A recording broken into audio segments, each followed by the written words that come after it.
Сәлеметсіздер ме оқушылар? Бүгінгі видео сабағымыз волейбол ойыны допты ойынға қосу әдіс тәсілдері. Волейболды допты ойынға қосудың 4 түрі бар. Соның 4 түріне әрқайсына тоқтап кетеміз.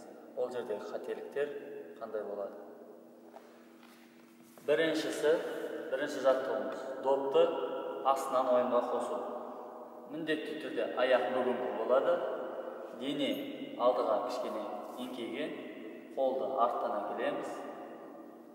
Допты қолдан допты 10-15 сантиметрге лақтырамыз, ойынға қосамыз.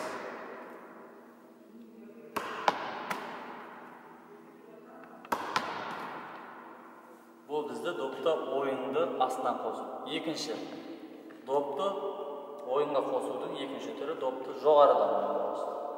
Дәл солай. Оң аяғымыз алда, сол қолымыз көтеріңкі, допты қолдан дәл солай 10-15 сантиметр лақтырамыз. Доп қол тік болады.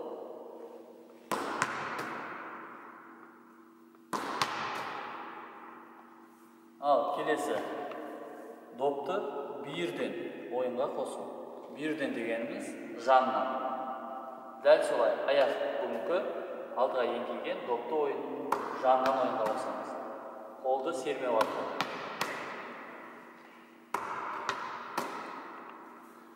Бұл үшінші допты бүйірден қосу. Енді төртінші допты ойынға қосу, ол секіріп допты ойынға қосу. Ол секіріп дегеніміз дәл үстінен берген сияқты, бірақ ауадан көтеріліп.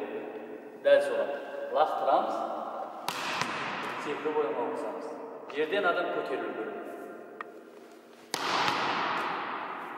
Бұл бізде төртінші допты ойынға қосудың түрі болады. Назарларыңызға рахмет.